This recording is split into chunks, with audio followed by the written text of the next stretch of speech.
მოხარული ვარ, რომ ეს ინიციატივა განხორციელდა და ძალიან ბევრი სირთულეები ჰქონდა ჩვენ აპლიკაციის შექმნის პროცესში, იმიტომ რომ მოგეხსენებათ, რომ დღეს აფხაზეთში მიმდინარეობს ოკუპაცია, რომელიც აზიანებს ჩვენ კულტურულ მემკვიდრეობას და ჩვენ არ გაგვაჩნია ცდომა ამ კულტურულ მემკვიდრეობის ძებთან და ამიტომ ერთ-ერთი მთავარი იდეა და ინიციატივა იყო ის, რომ ჩვენ შეგვექმნა ესეთი პლატფორმა, რომელიც გაერთიანებს და დაიცავს რაღაც განზომილებაში ჩვენ კულტურულ მემკვიდრეობის ძეგლებს.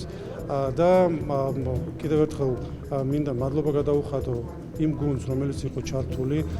ჩვენ გადავწყვიტეთ, რომ ეს ყოფილიყო ელექტრონული და ციფრული აპლიკაცია, იმიტომ რომ ის თავისუფლების ხარისხი, რომელიც ახასიათებს ციფრულ სამყაროს, ჩვენ ეს ხარისხი უნდა გადავიტანოთ და გამოვიყენოთ იმისათვის, რომ დავიცვათ ჩვენი კულტურული მემკვიდრეობის ძეგლები ოკუპირებულ ტერიტორიაზე. სამენოვანი მობილური აპლიკაცია ქართულ, აფხაზურ და ინგლისურ ენებზე უკვე წარსდგა საზოგადოების წინაშე.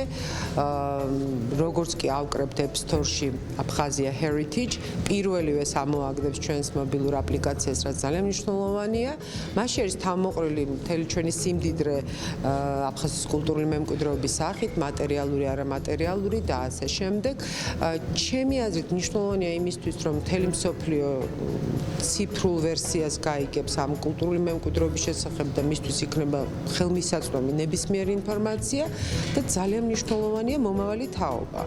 და ახალგაზრდები, იქნებიან სტუდენტები თუ მოსწავლეები თუ პატარები, ვინც უკვე სწავლობენ საქართველოს ისტორიას, მინდა რომ მათთვის იყოს ეს ძალიან საინტერესო და გამოყენებადი აპლიკაცია. მე მინდა ძალიან დიდი მადლობა უთხრა მთელ გუნდს, ძალიან დიდი გუნდი მუშაობდა ამაზე, დაუშვათ ტექნიკური მიმართულებით, მეცნიერები, მთარგმნელები, მაგრამ განსაკუთრებით მინდა ხაზი გავსვა აფხაზეთის საინფორმაციო ანალიტიკურ ცენტრს, მთელ გუნდს. მართლა ჩვენი ყველასი ერთად ნამუშევარია და გილოცავთ თქვენს.